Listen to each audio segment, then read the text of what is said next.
Hello Mark, I'm Jessie. I'm a freshman in SUE.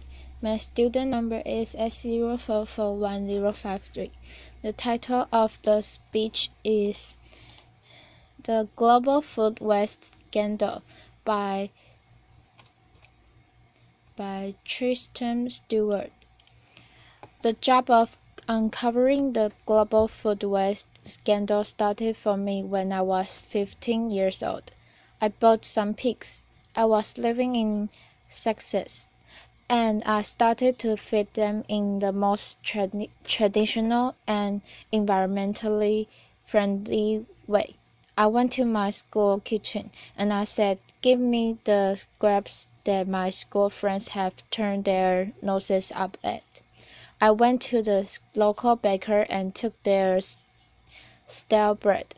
I went to the local greengrocer, and I went to a farmer who was throwing away potatoes because they were the wrong shape or size for supermarkets. This was great. My pigs turned their food waste into delicious pork. I sold that pork to my school friends' parents, and I made a good pocket money addition to my teenage allowance. But I noticed that most of the food that I was giving my pigs was in fact fit for human consumption, and that I was only scratching the surface, and that right the way up the food supply chain in supermarkets, greengrocers, bakers, in our homes, and in factories and farms. We were hemorrhaging out food. Supermarkets didn't even want to talk to me about how much food they were wasting. I've been round the back. I was seeing bins full of food being locked and then chucked off to landfill sites, and I thought, surely there is something more sensible to do with food than waste it. One morning, when I was feeding my pig, I noticed a particularly tasty-looking sun-dried tomato loaf that used to crop up from time to time. I grabbed hold of it, sat down, and ate my breakfast with my pig's laughter. That was the first act of what I later learned to call freeganism, really an exhibition of the injustice of food waste, and the provision of the solution to food waste, which is simply to sit down and eat food, rather than throwing it away. That became, as it were, a way of confronting large business in the business of wasting food, and exposing most importantly to the public that when we are talking about food being thrown away, we are not talking about rotten stuff. We're not talking about stuff that's beyond the pale. We're talking about good fresh food that is being wasted on a colossal scale. Eventually, I set about writing my book, really to demonstrate the extent of this problem on a global scale. What this shows is a nation-by-nation breakdown of the likely level of food waste in each country in the world. Unfortunately, empirical data, good hard states don't exist, and therefore to prove my point, I first of all had to find some prosy way of uncovering how much food was being wasted. So I took the food supply of every single country and I compared it to what was actually likely to be being consumed in each country. That's based on diet intake surveys.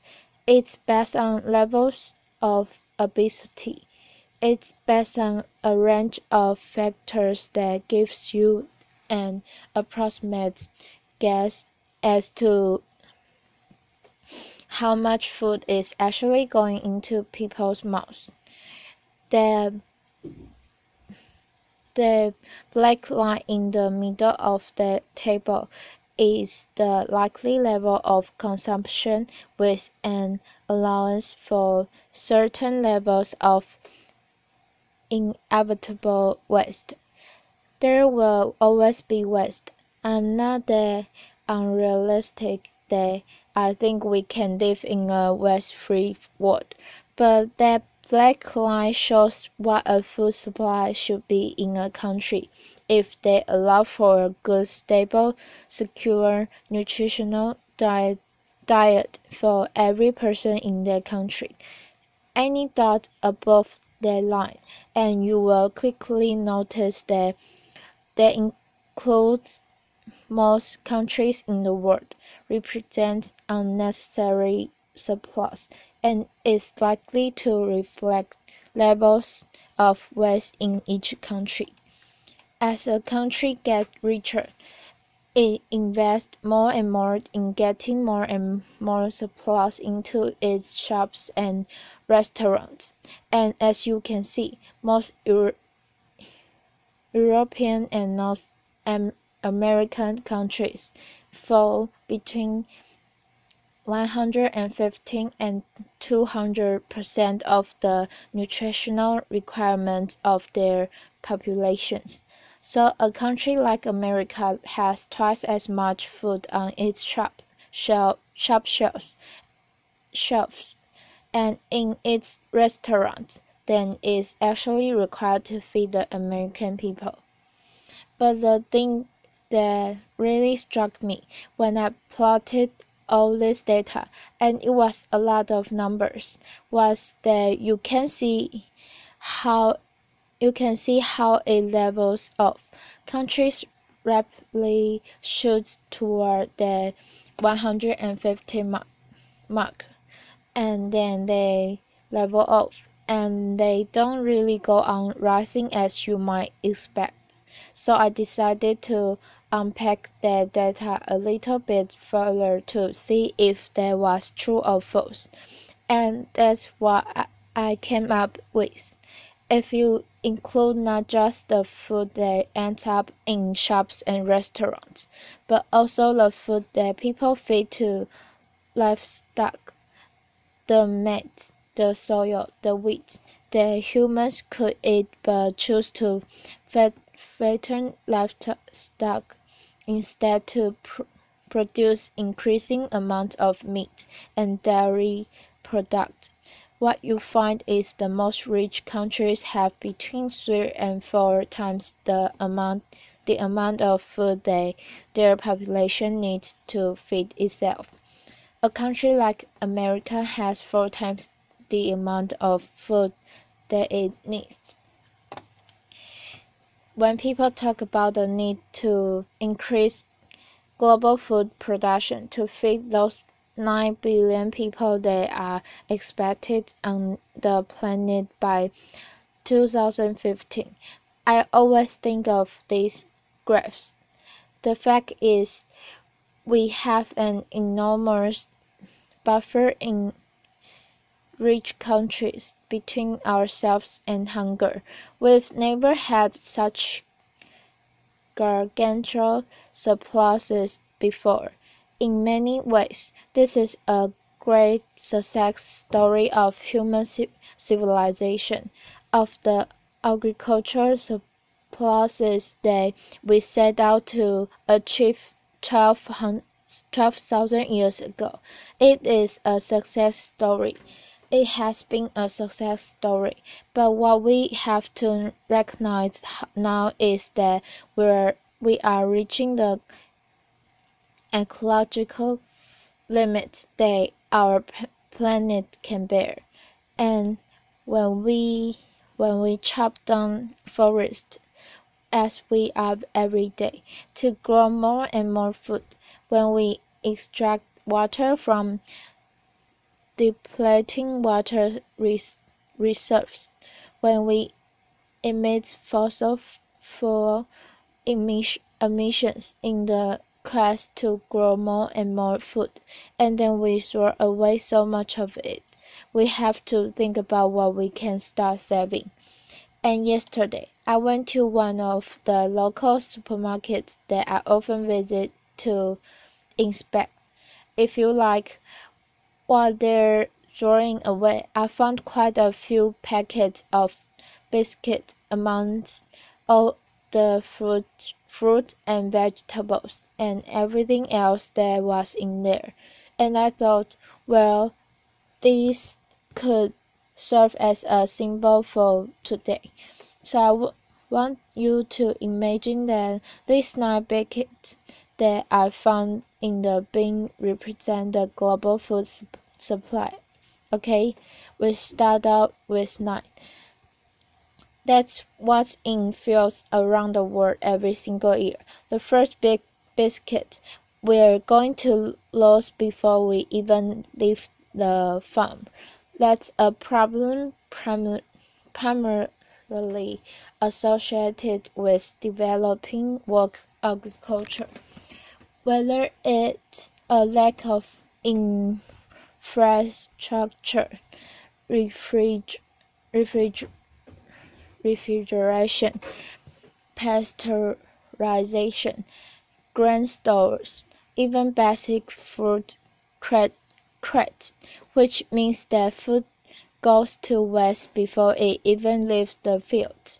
The next 3 biscuits are the foods that we decide to feed to livestock, the maize, the wheat, and the soya.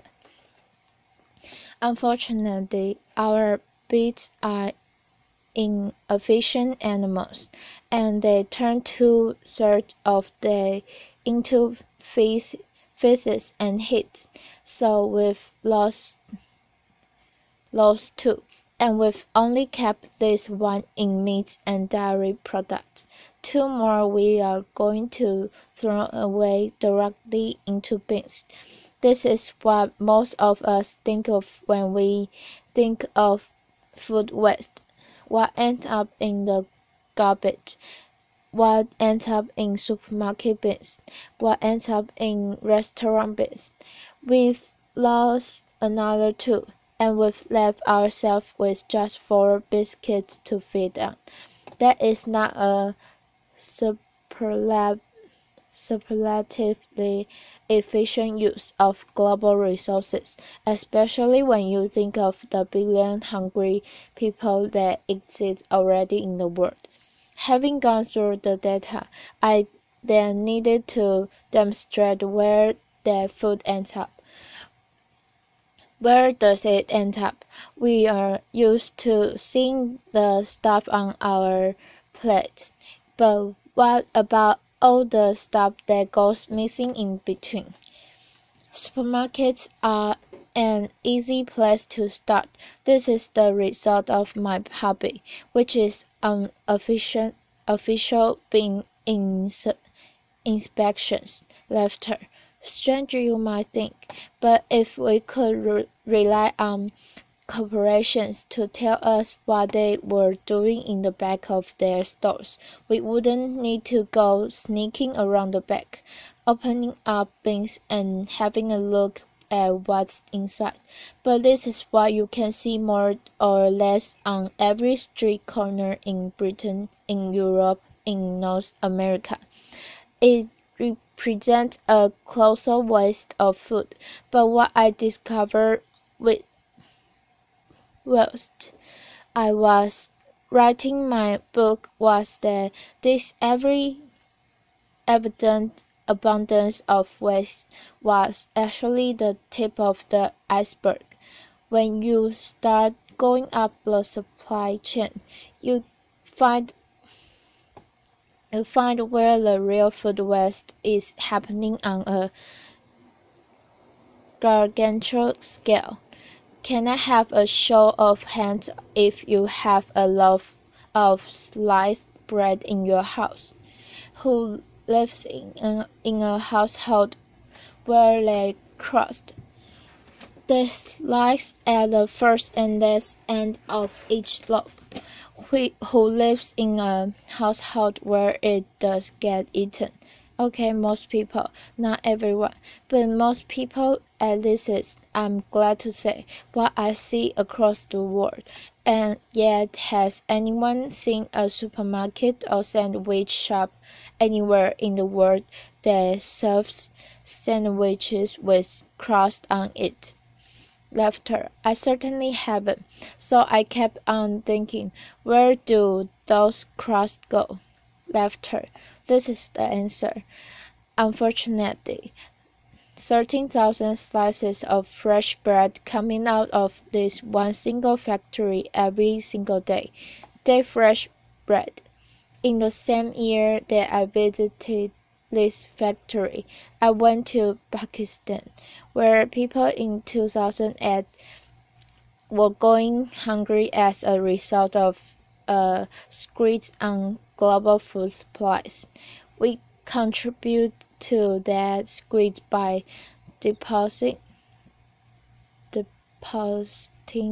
food in bins here in Britain and elsewhere in the world. We take food off the market shelves that hungry people depend on. Go one step up, and you get to farmers who throw away sometimes a third or even more of their harvest because of cosmetic standards. This farmer, for example, has invested £16,000 in growing spinach. Now one leaf of which he harvested, because there was a little bit of grass growing in amongst it. Potatoes that are cosmetically imperfect, all going for pigs. Parsnips that are too small for supermarket specifications. Tomatoes in Tenerife. Oranges in Florida. Bananas in Ecuador, where I visited last year, all being discarded. This is one day west from one banana plantation in Ecuador, all being discarded, perfectly edible, because they are the wrong shape or size. If we do that to fruit and vegetables, you bet we can do it to animals too. Liver, lungs, heads, tails, kidneys, testicles, all of these things which are traditional, delicious, and nutritious parts of our gastronomy go to waste. Awful consumption has halved in Britain and America in the last 13 years. As a result, this stuff gets fed to dogs at best, or is incinerated. This man in Kashgar, Xinjiang province in western China, is serving up his national dish. It's called sheep's organs.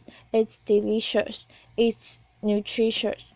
And as I learned when I went to Kashgar, it symbolized their taboo against food waste. I was sitting in a roadside cafe.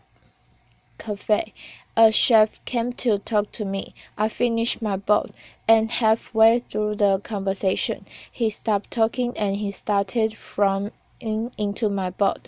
I thought, my goodness, what taboo have I broken? How have I insulted my host? He pointed at 3 grains of rice at the bottom of my bowl, and he said, "Clean." Laughter. I thought, my God, I go around the world telling people to stop wasting food. This guy has thrashed me at my own game, laughter. But it gave me faith.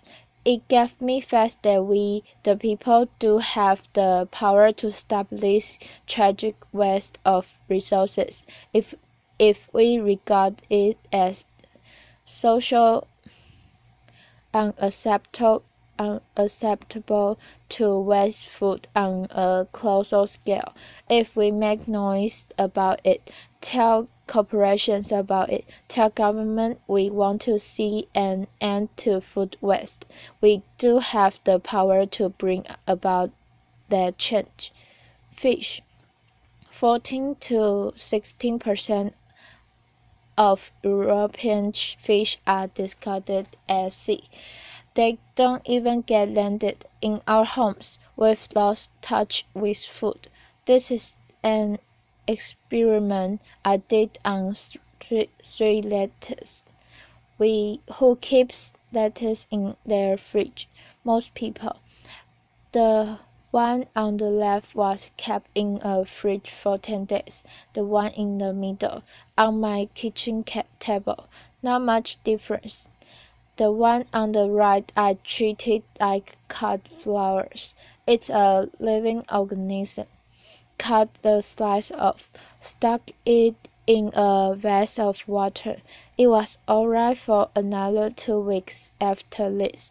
Some food waste, as I said at the beginning, will inevitably arise. So the question is, what is the best thing to do with it? I answered that question when I was 15. In fact, humans answered that question 6,000 years ago. We domesticated pigs to turn food waste back into food, and yet in Europe, the practice has become illegal since 2001 as a result of the foot and mouth outbreak. It's unscientific. It's unnecessary. If you cook food for pigs, just as if you cook food for humans, it is rendered safe. It's also a massive saving of resources. At the moment, Europe depends on importing millions of tons of soya from South America, where its production contributes to global warming, to deforestation, to biodiversity loss, to feed livestock here in Europe. At the same time, we throw away millions of tons of food waste which we could and should be feeding them. If we did that and fed it to pigs, we would save that amount of carbon. If we feed our food waste, which is the current government favorite way of getting rid of food waste, to anaerobic digestion, which turns food waste into gas to produce electricity. You save a paltry 448 kilograms of carbon dioxide per ton of food waste. It's much better to feed it to pigs. We knew that during the war. Laughter. A silver lining. It has kicked off globally. The quest to tackle food waste. Feeding the 5,000 is an event I first organized in 2009. We fed 5,000 people all on food that otherwise would have been wasted. Since then, it's happened again in London. It's happening internationally and across the country. It's a way of organizations coming together to celebrate food, to say the best thing to do with food is to eat and enjoy it, and to stop wasting. and to stop wasting it, for the sake of the planet we live on, for the sake of our children, for the sake of all the other organisms that share our planet with us. We are a terrestrial animal, and we depend on our land for food. At the moment, we are trashing our land to grow food that no one eats. Stop wasting food. Thank you very much. Applause. Applause.